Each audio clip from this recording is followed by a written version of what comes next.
Po tayo.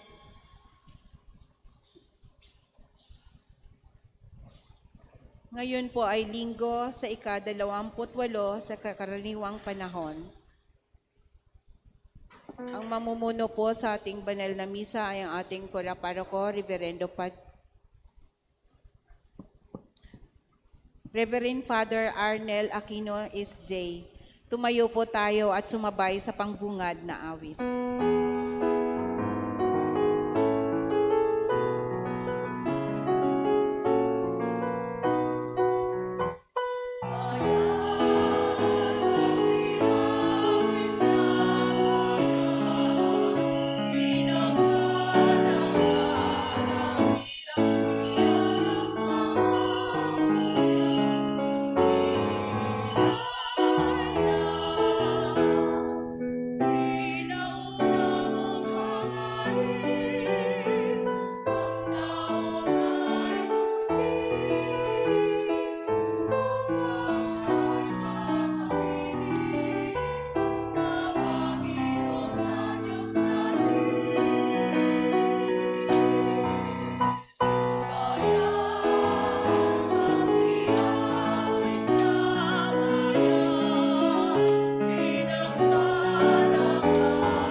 Sa ngalan ng Ama at ng Anak at ng Espiritu Santo, Amen. sumayin niyo po ang Panginoon. At sumaiyo rin.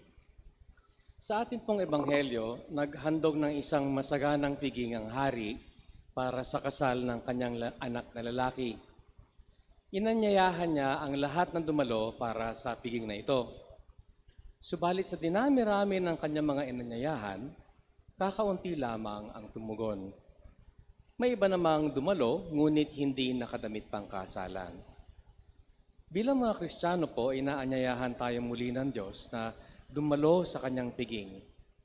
Sa pagdiriwang ng Eukaristiya, inaasahan po tayo muli na maging handa at maging bukas sa pakikiisa sa kanyang piging. Hindi man tayo karapat-dapat, kung tayo'y magiging handa, mapapabilang tayo sa kanyang hinirang. Kaya mga kapatid, aminin po natin ang ating mga kasalanan upang tayo maging karapat-dapat gumanap sa banal na pagdiriwang. Inaamin ko sa makapangyarihang Diyos at sa inyo mga kapatid na lubha akong nagkasala sa isip, sa salita at sa gawa at sa aking pagkukulang. Kaya isinasamo ko sa mahal na Birheng Maria, sa lahat ng mga anghel at mga banal, at sa inyo mga kapatid na ako'y ipanalangin sa Panginoong ating Diyos. Kaawaan po tayo ng makapangyarihang Diyos, patawarin tayo sa ating mga kasalanan, at dalhin tayo sa buhay na walang hanggan. Amen.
Ama namin makapangyarihan, ang inyo nawang kagandahang loob ay manguna at sumubaybay sa aming pamumuhay ngayon at araw-araw upang kami ay itaguyod sa panindigang gumawa ng kabutihan sa pamamagitan ng Jesucristo kasama ng Espiritu Santo magpasawalang hanggan. Amen. Inilalarawan ni Isayas ang piging na tagapagligtas kung saan tutugunan ng Diyos ang pananabik ng puso ng tao at papawiin ang lahat ng kalungkutan at kamatayan.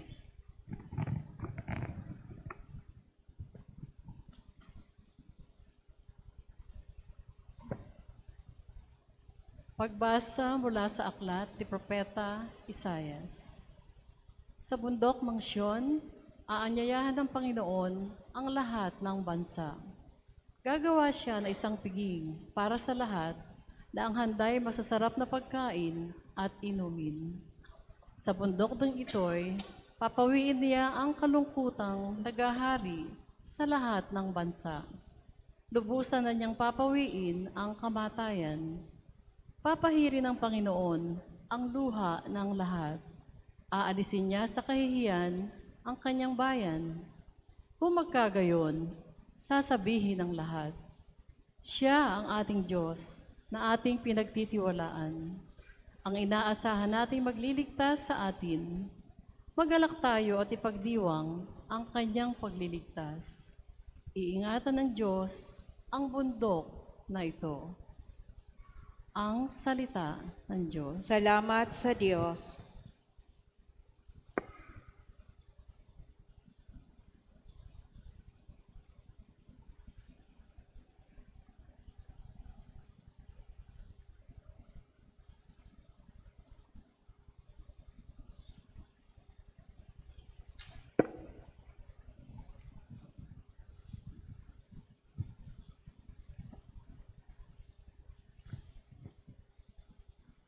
Panginooy iyong dinggin, huwag niyo siyang salungatin.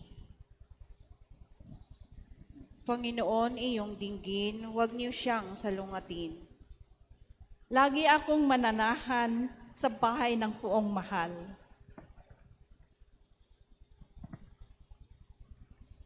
Panginooy aking pastol, hindi ako magkukulang, ako'y pinahihimlay sa mainam na pastulan.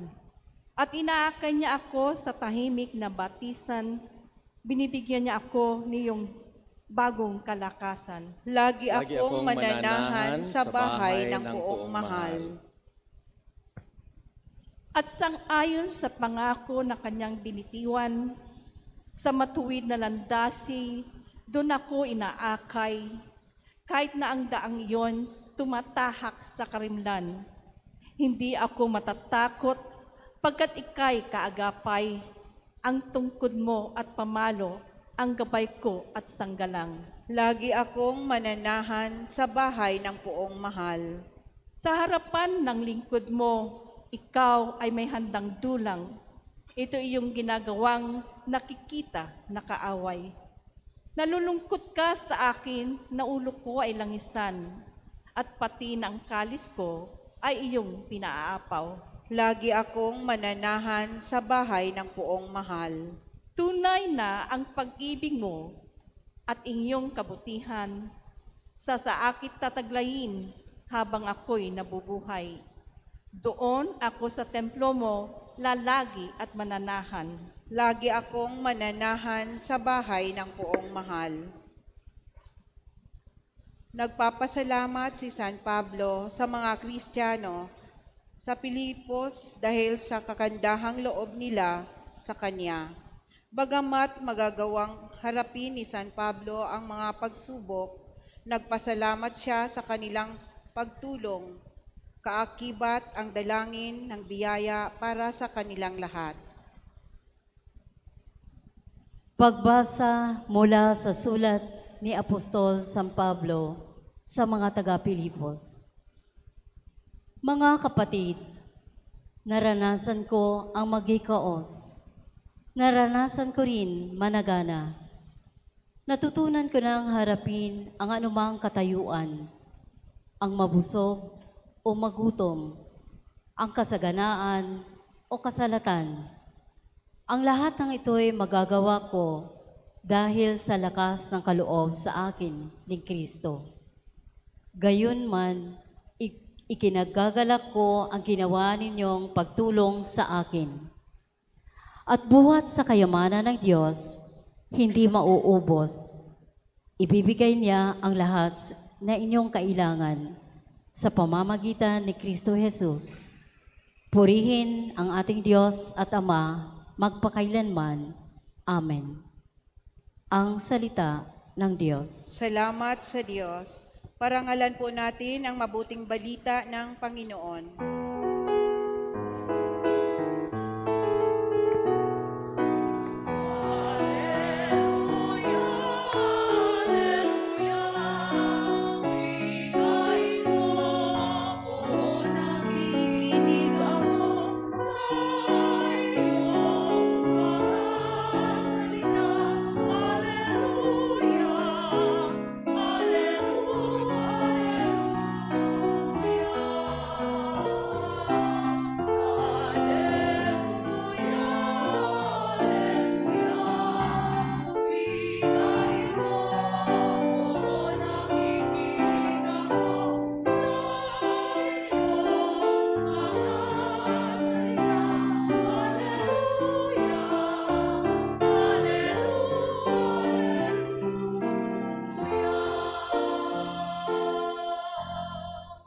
Sumayin niyo po ang Panginoon. At sumaiyo rin. Ang mabuting balita po ng Panginoon ayon kay San Mateo. Papuri sa iyo, Panginoon.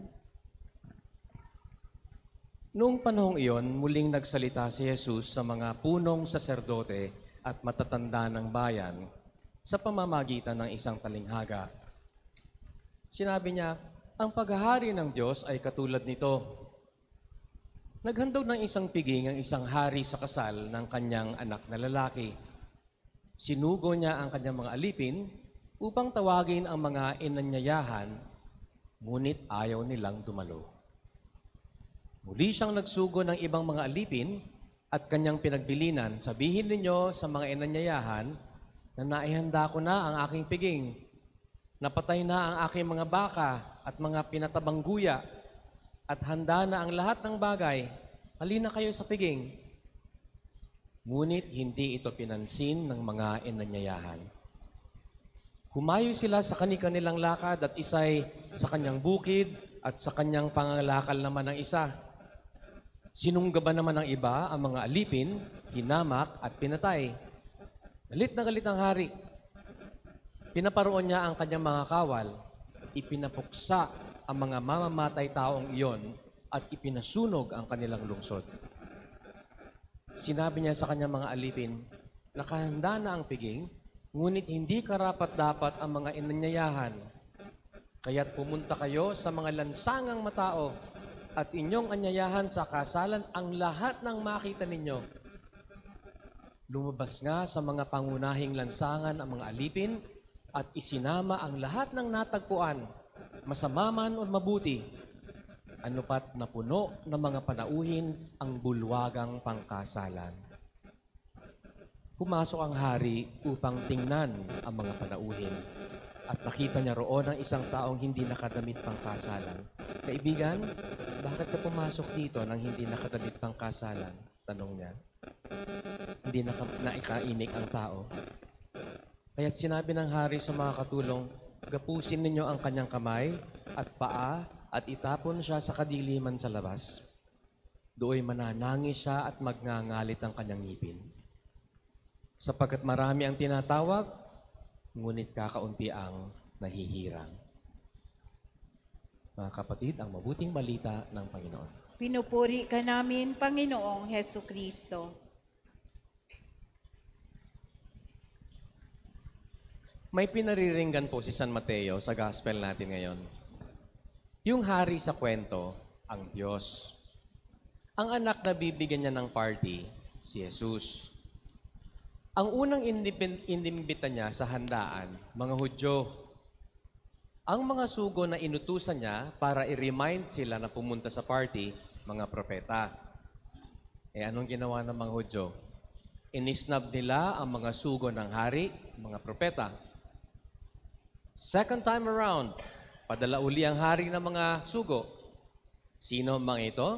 Ang mga kauna-unahang Kristiyanong misyonero na nagpunta sa Israel para ipahayag na ang Mesiyas ay matagal nang dumating, si Jesus. Anong ginawa ng mga Hudyo sa kanila? Pinagmalupitan, pinagpapaslang. Third time around, sabi ng hari, sige na nga, imbitahin ninyo ang sino mang gustong pumunta sa pagdiriwang ng anak ko. Wala nang prerequisite. Hindi kailangan Hudyo. Hindi kailangan taga-Israel. Kahit sino. At sabi sa gospel, the servants went out to the streets and gathered all they found, masama man at mabuti, at napuno ang bulwagan. Nagkatotoo ang kwento ni San Mateo, hindi po ba? Ang relihiyon na may pinakamaraming membro hanggang ngayon ay Christianity. Father Arnel, yung Israel, kamusta na sila ngayon? Ayun po, hanggang ngayon, inaantay pa rin nila na dumating ang Mesiyas. Iba kasi ang image nila ng Mesiyas, mga kapatid. Para sa kanila, ang darating na Mesiyas, isang hari tulad ni David. Anong gagawin niya? Sasawatain niya ang sino mang kokontra, aapi, o hindi pa kokontrol sa Israel. Tapos, iluluklok niya ang Israel bilang the greatest of all kingdoms in the world. Yun po ang profile ng Mesiyas na inaantay pa rin nilang dumating. Isang monarchical, political, warlord, militaristic Messiah. Kaya naman, nung dumating si Jesus, sa piling nila, hindi sila naniwala sa siya yung Mesiyas, mukhang pipitsugin daw. Probinsyano pa, galing sa nothing na purok, dun sa Nazaret. At sinong kasama daw lagi? Mga pipitsuging mangingisda, istambay, mga hindi namang kilala, mga wala namang sinabi sa lipunan. Kahit na nagpagaling siya na may sakit at may kapansanan, kahit bumuhay na siya ng patay, kahit nagpatahimik siya ng bagyo, kahit siya'y pinatay at muling nabuhay, hindi pinansin ng Israel si Jesus. Imagine, kababayan ang Mesiyas. Sa bayan nila mismo bumaba ang Diyos para maging tao, pero dinedma ng mga Hudyo. Kaya ngayon, antay pa rin sila na dumating ang kanilang Mesiyas. Buti pa tayo, ano? Mga Kristiyano, yan. Laging pagmamalaki natin na tayo ang kumilala sa Mesiyas. Yan. Kahit hindi na niya tayo kababayan at napakalayo natin sa bayang tinubuan niya, kahit banyaga sa atin ang kultura niya, maipagmamalaki natin na tayo yung sinasabi ni San Mateo na whomever you find, both bad and good alike, yan. Tayo ang dumalo sa pasinayan ng Diyos sa party ng kanyang anak. Yan. Kaya eto tayo ngayon. Yan. Christians, proud to be Jesus' followers and believers. May mga pitak na tayo sa kaligtasan ng Diyos dahil kay Jesus. Yan. Pero bakit nung dahan-dahan nang nagsisimba uli ang mga tao paghupa ng COVID, may isang mayamang parokya dun sa taas? Utos ba naman daw ng mayayamang matrona sa mga usher ay magsisimba raw mula sa squatter community? Iupo raw sila dun, malapit sa mga pintuan ng simbahan para kung may COVID daw sila, hindi mahahawa ang mga taga-village na uupo sa gitna ng simbahan. Paano yon? Si Jesus ba ang Mesiyas sa komunidad na yon? May isa pang malaking basilika, doon naman sa kabilang taas. Sabi sa akin ng kaibigan kong babae, nung nagsimba raw siya doon first time, nung siya na ang magkukomunyon, pinalis ba naman siya sa pila ng lay minister? Bakit? Kasi naka-sleeveless daw siya. Father, look at my dress now, sabi niya sa akin. This was what I wore when I went to Mass there. Do you think this is indecent? Tanong niya sa akin. Alam niyo po, Wala nga lang manggas yung bestida niya. Pero takip ang buong dibdib, takip ang buong likod, takip ang buong balikat, at mahaba ang laylayan. Ibig sabihin, disente, maganda, tasteful. But no, naka-sleeveless ka, bawal. Si Jesus ba ay dumating na sa basilika na yon? At hindi rin naman lingid sa kaalaman ninyo na maging kaming mga kaparian. May masusungin at naninigaw. May tamad magmisa sa mga dukha. Pero pag mayaman, talon. May nangungupit sa koleksyon. Pinambi-business. May mga homophobic, sexist, at judgmental sa LGBT na para bang makasalanan ka na agad kung hindi ka straight. Ang ibig ko pong sabihin, kahit na maaari po nating ipagmalaki na tayo ang kumilala na si Jesus ang Mesiyas, may mga ugali pa rin tayong taliwas sa ugali ng Mesiyas. Hindi lang taliwas, nakakasakit pa tayo ng kapwang nananampalataya. Inakala siguro ng mga matrona, wala namang sama kung paupuin nila ang mga dukha sa gilid-gilid at hindi ihalo sa kanilang mayayaman na fully vaccinated. Siguro inakala ng lay minister, tapat naman siyang tumutupad sa patakaran ng simbahan. Siguro inaakala namin mga pare, komot alagad kami ng Mesiyas, ay pwede naming sabihin at gawin kahit anong gusto namin, kahit nakakasakit kami. Nananamantala, nagnanakaw, at nangaalipusta. Kaya hindi lamang po babala sa mga Hudyong nag-reject sa Mesiyas ang gospel natin ngayon. Babala at paalala ito sa ating mga tumanggap sa imbitasyon ng Diyos. Pero taliwas naman ng pag-uugali sa anak niya. Para kay Jesus po kasi, walang seating arrangement na komporme kung taga-village ka o taga-looban. Para kay Jesus, mas importante ang itsura ng kalooban mo kung mangungumunyon ka kaysa itsura ng braso mong walang manggas. At kung alagad nga kami ni Jesus, dapat namumuhay kami ng payak tulad niya at bukas ang pag-uunawa namin sa sino mang nais mapalapit sa Diyos. Yes, we are privileged to be believers of the true Messiah. But our salvation is also privilege, not a right. Hindi po natin karapatan ang maligtas just because we are Christians. May requirement po ang imbitasyon ng hari. Ang tamang pag-uugali at asal ayon sa ugali at asal ng kanyang anak. Kaya sa pagpapatuloy po ng ating misa, pagdasal po natin ang palalang kalagayan sa Israel at sa Gaza. Parehong sumasamba kay Yahweh at Allah. Pero nagpapatayan. Sana magpakita ang Mesiyas doon at itigil ang lahat ng karahasan.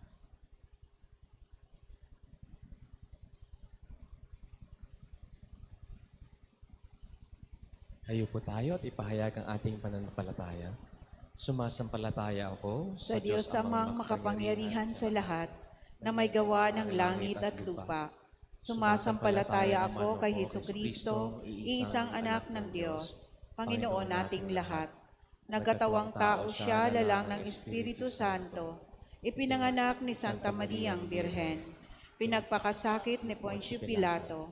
Ipinako sa krus na matay inilibing. Nanaog sa kinaroroonan ng mga yumao.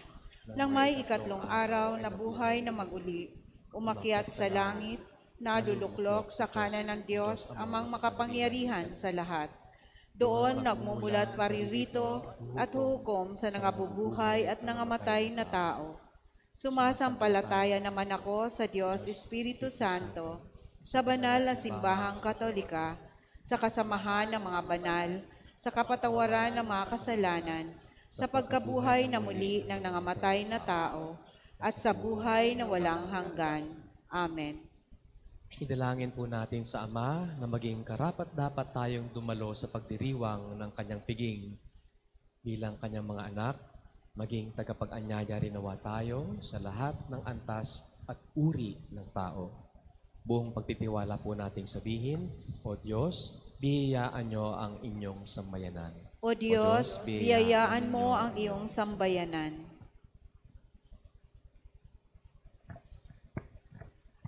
Para sa Santo Papa, mga obispo, kaparian at mga diakono, maging tagapaghatid nawa sila ng mabuting balita sa lahat ng panahon at uri ng tao. Manalangin tayo sa Panginoon. O Diyos, biyayaan mo ang iyong sambayanan. Para sa mga pinuno ng pamahalaan, paniganawa nila ang mga dukha, may sakit, nangagugutom at mga inaalipusta sa lipunan upang maramdaman ng mga ito ang piging na inihain ng Diyos para sa kanila. Manalangin tayo sa Panginoon. O Diyos, biyayaan mo ng iyong sambayanan. Para sa mga biktima ng karahasan, sakuna at terorismo, biyayaan mo nawa sila ng pag-asang makabangon muli sa tulong at malasakit ng may magagandang kalooban. Manalangin tayo sa Panginoon. O Diyos, biyayaan mo ang iyong sambayanan. Para sa mga nangangalaga sa kalikasan, tulungan mo silang panatilihin, gamitin ng angkop at alagaan ang inang kalikasan para sa kapakinabangan ng lahat ng tao. Manalangin tayo. O Diyos, biyayaan mo ng iyong sambayanan. Para sa aming lahat, matugunan nawa namin ang iyong paanyayang makisalo sa piging ng iyong anak sa pamamagitan ng makabuluhang pagdiriwang ng banal na misa at pakikiisa sa mga gawain ng simbahan. Manalangin tayo sa Panginoon. O Diyos, biyayaan mo ang iyong sambayanan. Panalangin po natin ng lahat sa ating nag-aalaga ng may sakit, lalo na ng kanilang mga tumatanda at may karamdamang magulang. Sana'y panatilihin ng Diyos ang kanilang maayos na kalusugan. Manalangin tayo. Panginoon, O Diyos, biyayaan mo ang inyong sambayanan. Manahimik po tayo sandali at ipagdasal ang ating mga intensyon.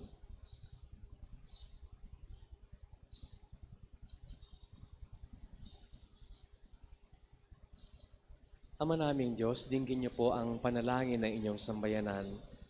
Tulutan niyo nawa kaming maging karapat-dapat na dumalo sa inyong piging. Hinihiling po namin ito sa ngalan ng Kristong aming Panginoon. Amen.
Manalangin kayo mga kapatid ng ating paghahain na maging kalugod-lugod sa Diyos amang makapangyarihan sa lahat. Tanggapin nawa ng Panginoon itong paghahain sa iyong mga kamay, sa kapudihan niya at karangalan, sa ating kapakinabangan at sa buong sambayanan niyang banal.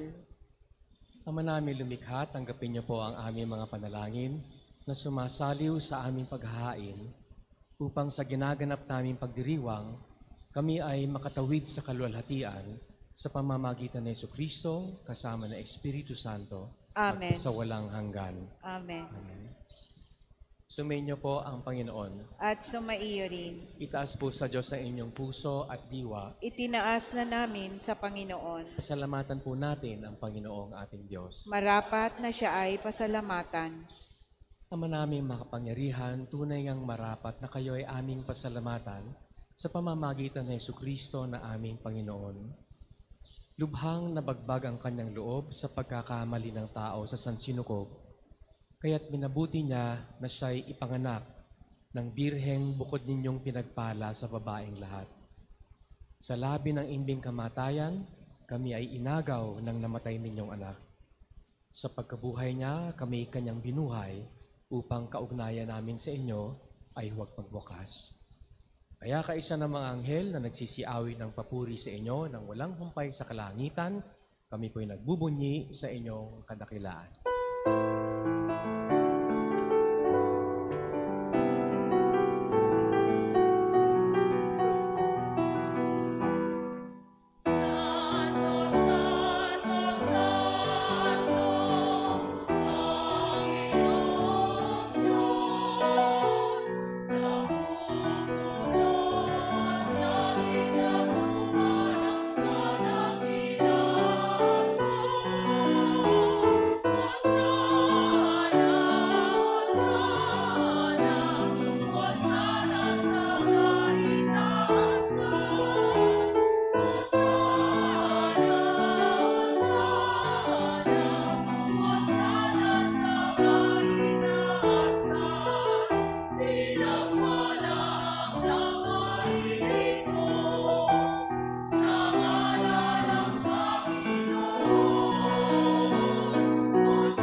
Ama naming banal, kayo po ang bukal ng tanang kabanalan. Kaya't sa pamamagitan po ng inyong Espiritu, gawin ninyong banal ang kaloob na ito, upang para sa amin ay maging katawan at tugo ng aming Panginoong Jesucristo. Bago po niya pinagtiisang kusang loob na maging handog, hinawakan niya ang tinapay, pinasalamatan niya kayo, pinaghati-hati niya iyon, iniabot sa kanyang mga alagad at sinabi, tanggapin ninyong lahat ito at kanin. Ito ang aking katawan na ihahandog para sa inyo.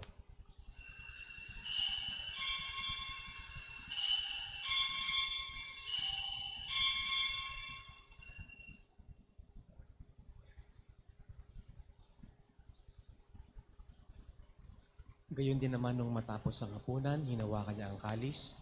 Muli kayo niyang pinasalamatan. Iniabot niya ang kalis sa kanyang mga alagad at sinabi, tanggapin ninyong lahat ito at inumin. Ito ang kalis ng aking dugo na bago at walang hanggang tipan. Ang aking dugo na ibubuhos para sa inyo at para sa lahat sa ikapagpapatawad ng mga kasalanan. Gawin ninyo ito sa pag-aalaala sa akin.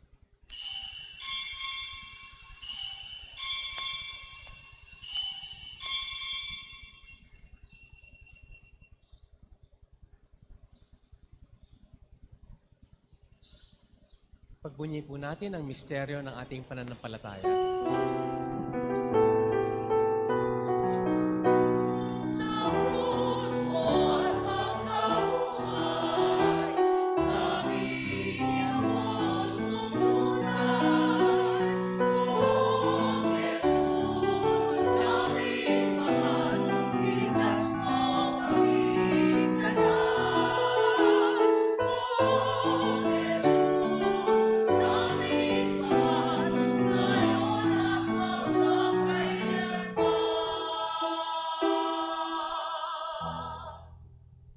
Ginagawa po namin ngayon ang pag-alaala sa pagkamatay at muling pagkabuhay ng inyong anak. Kaya't inaalay po namin sa inyo ang tinapay na nagbibigay buhay at ang kalis na nagkakaloob ng kaligtasan. Kami po ay nagpapasalamat dahil kami inyong minarapat na tumayo sa inyong harap upang kayo ay paglingkuran. Isinasamo po namin kaming magsasalo-salo sa katawan at dugo ni Kristo ay mabuklod sa pagkakaisa sa pamamagitan ng Espiritu Santo. Mahalingapin niyo po ang inyong simbahang laganap sa buong daigdig, lalong-lalo na po ang simbahang natitipon sa inyong harap ngayon. Puspusin niyo po kami sa pag-ibig kaisa ni Francisco na aming Papa at ni Roberto na aming Obispo at ng talan ng mga taong naglilingkod sa inyo, pari, relihiyoso o laiko. Alalahanin niyo rin po ang aming mga kapatid na nahimlay nang may pag-asang sila'y muling mabubuhay, gayon din ang lahat ng mga pumanaw. Kaawaan niyo po sila at patuloyin sa inyong kaliwanagan. Kaawaan niyo po at pagindapatin maging kaming lahat na makasalo sa inyong buhay na walang wakas. Kaisa po ng mahal na Birheng Maria na Ina ng Diyos, kaisa ng mga apostol at ng lahat ng mga banal na namuhay dito sa daigdig ng kalugod-lugod sa inyo, maipagdiwang po nawa namin ang pagpupuri sa ikararangal ninyo sa pamamagitan ng inyong anak na aming Panginoong Jesucristo. Sa pamamagitan ni Kristo, kasama niya at sa Kanya, ang lahat ng parangal at papuri ay sa inyo, Diyos amang makapangyarihan, kasama na Espiritu Santo, magpasawalang hanggan.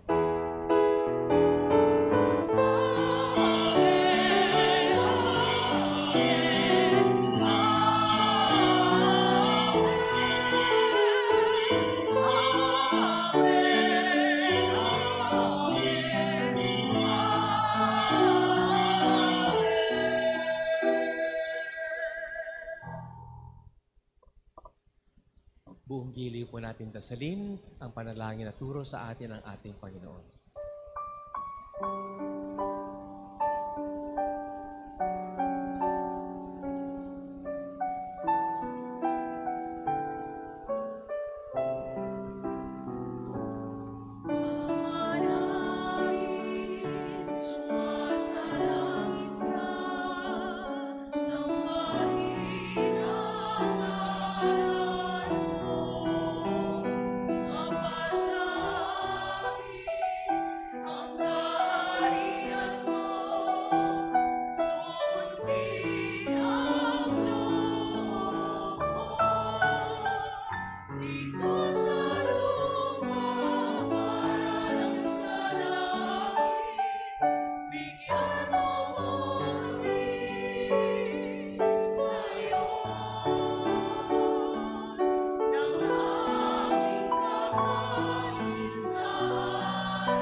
Hinihiling po namin kami iadya sa lahat ng masama, pagkalooban ng kapayapaan araw-araw, iligtas sa kasalanan at ilayo sa lahat ng kapahamakan, samantalang aming pinananabikan ang dakilang araw ng pagpapahayag ng tagapagligtas namin si Jesucristo.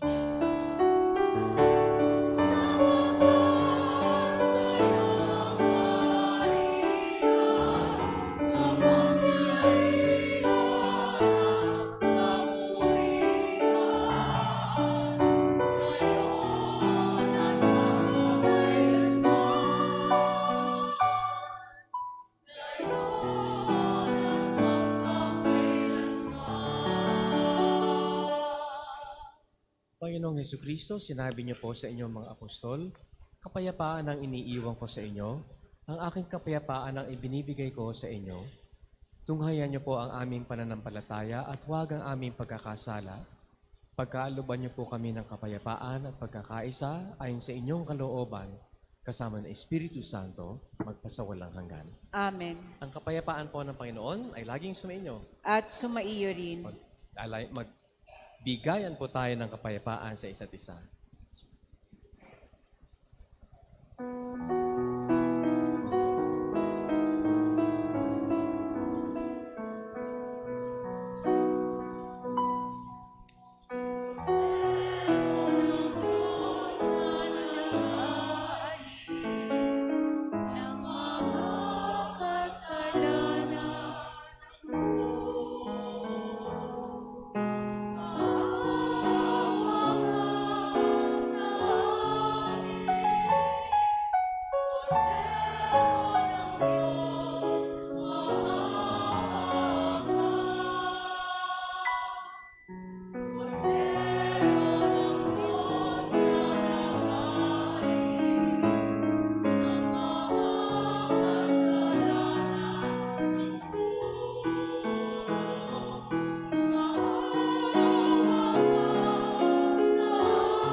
Mga kapatid, narito po ang kordero ng Diyos na nag-aalis sa mga kasalanan ng sanlibutan.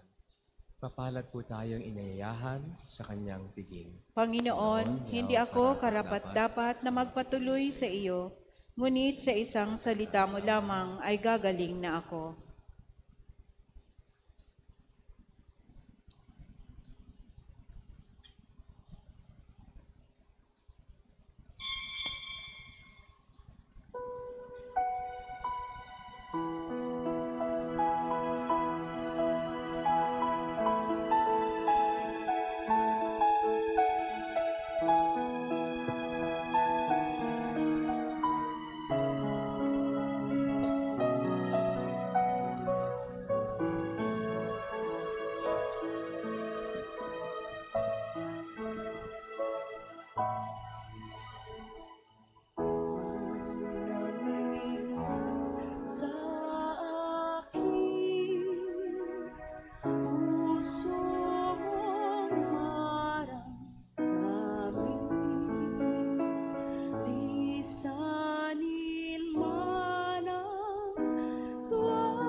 Sos ng pagsuyo,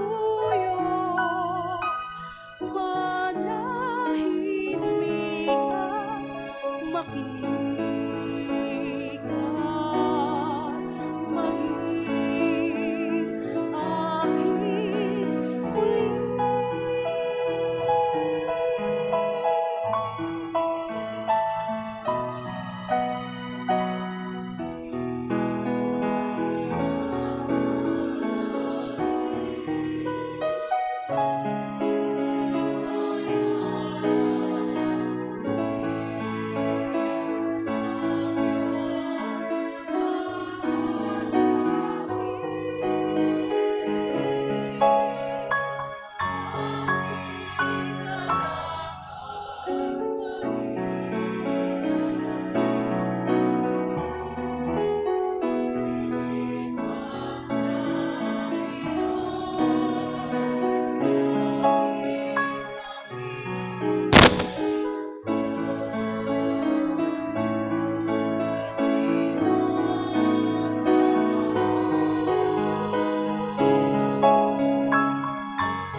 Akin muli.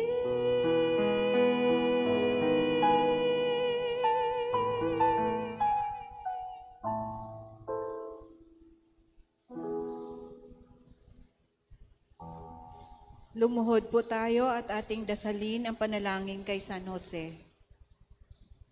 O pinagpalang San Jose, dumudulog po kami sa iyong karangalan. Idinadalangin namin sa iyo ang aming parokya at ang buo naming sarili, upang ikaw ang aming maging ama sa tuwina, aming tagakupkop at patnubay sa landas ng kaligtasan. Ipagkamit mo para sa amin ang lalong matibay na kalinisan ng puso, ang lalong maningas na pagnanais sa kabanalan. Bilang pagsunod sa iyo, gagampanan namin ang lahat naming gawain, alang-alang sa lalong ikararangal ng Diyos at sa pakikiisa sa kamahal-mahalang puso ni Jesus at kalinis-linisang puso ni Maria.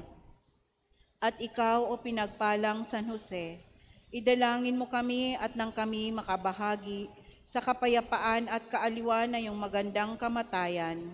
Amen. San Jose, aming patron.